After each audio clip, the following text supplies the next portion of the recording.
विजय चौधरी आगे बढ़ो, विजय चौधरी आगे बढ़ो।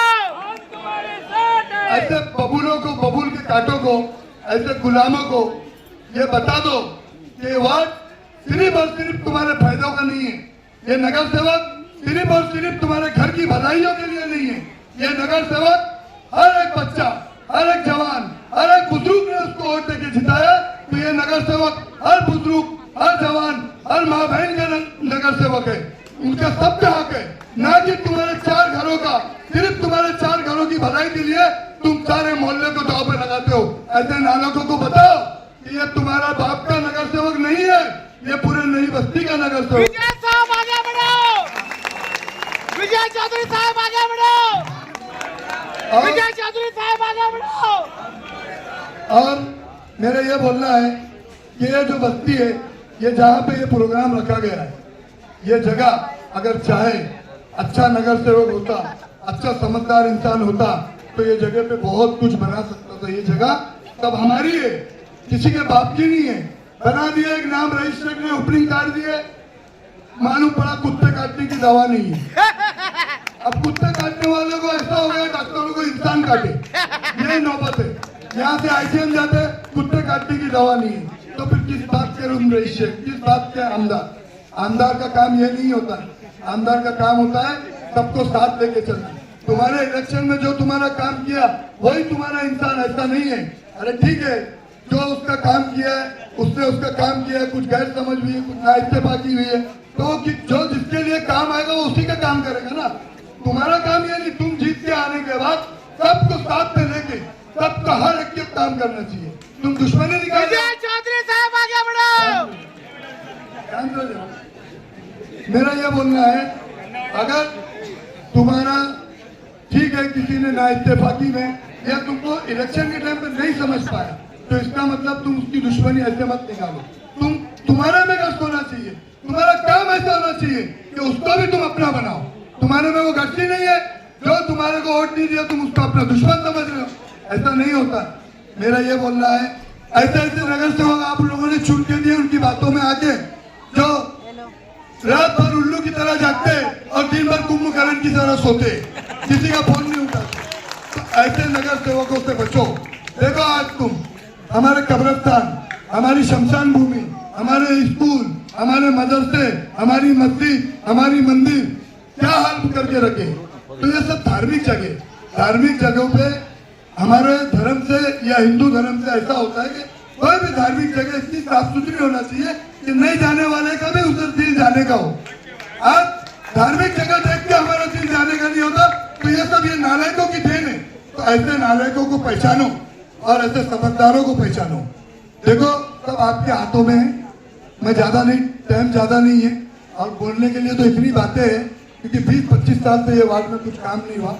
इस जगह पे मेरा भी बचपन गया है, मैं भी बहुत खेला कूदा हूँ। ये मेरे मामू का घर है सामने और ये जितने परिवार है सब मुझे पहचानते हैं। तो मेरा बोलना यही है दोस्तों, एक समझदार आदमी, पढ़े लिखे आदमी और एक बिना भेदभाव वाला आदमी, हमने बहुत सूझबूझ से ये तीनों का पैनल बनाया है। ये तीनों का पैनल बनाने में हमको क्या मुसीबत, क्या परेशानी आई वो हम जानते और कुछ हमारे दोस्त भी जानते। उसके बावजूद भी हमने ये पैनल बनाया।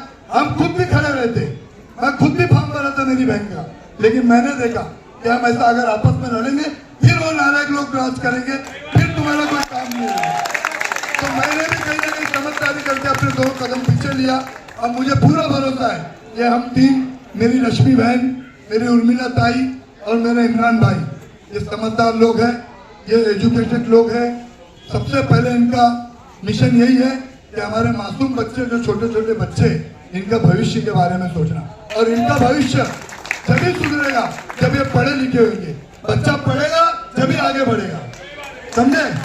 तो मेरा ये काम है, मेरा ये बोलना है आप लोगों से, बच्चों के एजुकेशन के लिए और हमारी माँ बहनों की जो हमारे रोजी रोजगार है, जो हमारी नई बस्ती की माँ बहनें तो हजारों की तादाद में मानकोली, पड़गा, शाहपुर जाती है, तो हम वो सब बंद करना चाहते हैं। हम ये चाहते हैं कि हमारी माँ बहनों को घर बैठे हमारे बस्ती में ही काम मिले, हमारी माँ बहन हमारी नजरों के सामने है। और दूसरी बात, जितने भी ये लोग आज 15-15 साल जो राज किए, तो ऐसे नगर सेवकों के साथ में सिर्फ वही 4 लोग हैं जिनके घर में भी इज्जत नहीं है। कोई समझदार इंसान अगर उनके साथ दिखता है तो बताओ। तो दोस्तों, मैं अपनी 2 बात, एक लास्ट बात बोल के खत्म करना चाहता हूँ। 15 तारीख को सबसे पहले सुबह उठो, अपने परिवार को लेके, सबसे पहले अपना परिवार, वो परिवार को लेके अपना वोट, 2 मशीन रहेगी, दोनों मशीन पे पतंग के बटन है, एक मशीन पे 2 पतंग है, 4 नंबर फिर 4 नंबर, एक व्हाइट कागज पे, एक पिंक कागज पे, एक हरे कागज पे। तो हमको कोई नंबर नहीं देखना है, हमको सिर्फ पतंग देखना है। अगर 6 पतंग है तो 6 पतंग को दबाओ, सिर्फ पतंग का निशान देखना है और बिस्मिल्लाह बोल के और भगवान राम का नाम लेके वो बटन दबाना। तुम्हारी दुआओं से, तुम्हारी मेहनत से ऐसा बटन दबाओ कि सबसे ज्यादा लीड हमारे 3 पैनल निकलना चाहिए इंशाअल्लाह। अब मैं अपनी 2 बात खत्म करता हूँ। जय हिंद, जय महाराज। फिर बोलते हैं मैं लड़ा, मेरे को वोट दो, मेरी वाइफ लड़ी, मेरी वाइफ को वोट दो, मेरी बेटी लड़ रही, मेरी बेटी को वोट दो। क्यों भाई? वोट तो बोलते हैं अनमोल है, बिल्कुल अनमोल है, फिर पैसा क्यों दे रहे हो? मैंने अलमारी कबाड़ सब निकाला, समझ जाओ बात को। मौत का है कि कोई भरोसा नहीं। आज अगर मैं गंदी राजनीति करना चाहूँ ना भाई, घर में सो जाऊंगा, पैसा चलता है। ये लिख कर देता हूँ स्टाम्प पेपर पे आप लोगों को, मेरा चैलेंज है। लेकिन हमारी इस बस्ती के अंदर जावेद मास्टर साहब बैठे हैं, बिलाल भाई होंगे और हमारे सिराज भाई होंगे। इस बस्ती के अंदर वही मेरा परिवार था जो 3 पीस का लैंड लाया है। 3 फेस का पावर लाने वाला वाहिद मेरा घर था।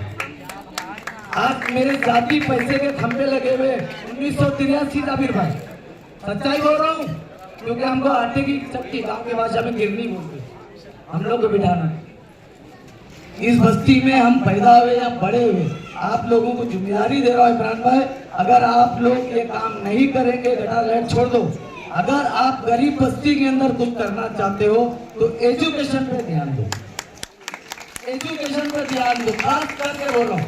मैं इसलिए बोल रहा हूँ, मैं बोलने ज्यादा नहीं आता, इसकी वजह भी बता रहा हूँ मैंने क्यों नहीं बोलने आ रहा। अगर आज मैं पढ़ा लिखा रहता ना, यहाँ खड़े जो आप है मैं